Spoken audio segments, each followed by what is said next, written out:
Yun, magandang araw ulit mga idol. Kian Gonzalez and welcome back to my YouTube channel. Another day, another vlog, and another airgun repair. Ayan, bali ang unit na dinala sa atin ngayon mga idol, isang Taurus 3K PSI. Dual propellant. Pwede siyang CO2, pwede siyang PCP. Bali na i-vlog ko na din yan nung nakaraan sa mga nahuling mga vlog ko mga idol. Ang issue nung airgun ni sir, meron daw siyang link sa kanyang receiver at sira yung mga o-ring na maliit at saka yung nasa gilid. Bali papalitan natin yung o-ring, ay hindi pala ako, papalitan pala ni papa ko yung mga o-ring. Tinetest na niya kung saan baka meron pang iba, pero sabi nung mga nagdala dito daw sa may receiver ang may link, pero chinecheck up pa rin ni papa kung saan. Minsan kasi meron dun sa firing pin, dun sa kanyang hammer, so titignan muna na maayos para hindi bumabalik-balik yung ating mga customer mga idol. Yun, bali yung ating Taurus 3K PSI mga idol, meron siyang 20 inches barrel na tanso sa loob, tapos naka-housing siya ng steel.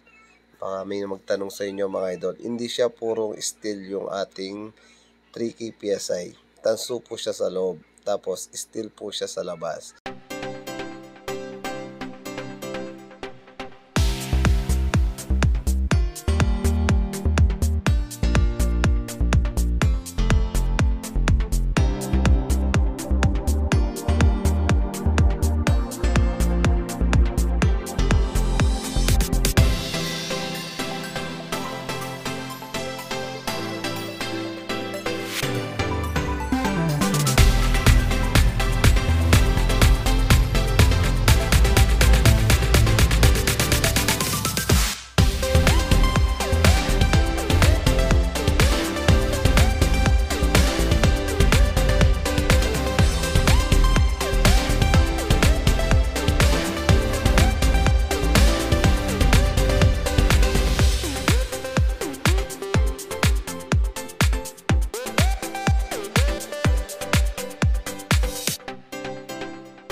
Sa pagtanggal naman po ng ating receiver mga idol, siguraduhin na walang hangin yung kanyang tank, dahil puputok po yan at masasabugan po kayo mga idol. So check muna na mabuti yung tank kung walang CO2 na laman o PCP na PSI. So, double check lang maigi mga idol.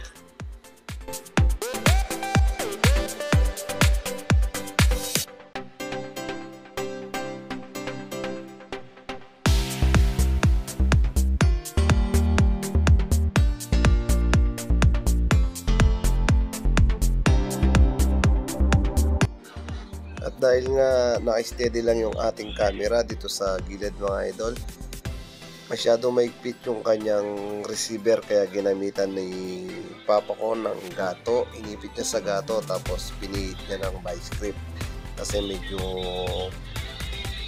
maigpit na, hindi na kaya ng vice grip, kailangan na nakaipit na sa gato.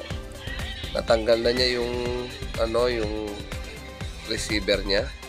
Sira yung kanyang maliit na o-ring, yung pinaka valve, at saka yung o-ring na sa gilid na receiver mga idol. Hindi ko na rin na videoan na itutok yung ating video mga idol kasi meron din akong ginagawa.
Sa mga nagtatanong mga idol kung tagasan po kami, dito po kami sa Plasang Luma, Arayat, Pampanga. Pagtanong, malapit po kami sa mismong palengke. Pagtanong nyo lang po si Yoyong Vulcanizing Shop. Yan mga idol. So maraming salamat mga idol sa lahat ng sumusuporta at sumusubaybay sa ating mga munting video. Shoutout nga pala sa mga bagong pasok dito sa ating YouTube channel. Shoutout sa inyo mga idol at maraming salamat sa patuloy na suporta sa ating munting channel. Ayun, maraming salamat mga idol and magandang araw ulit at peace out!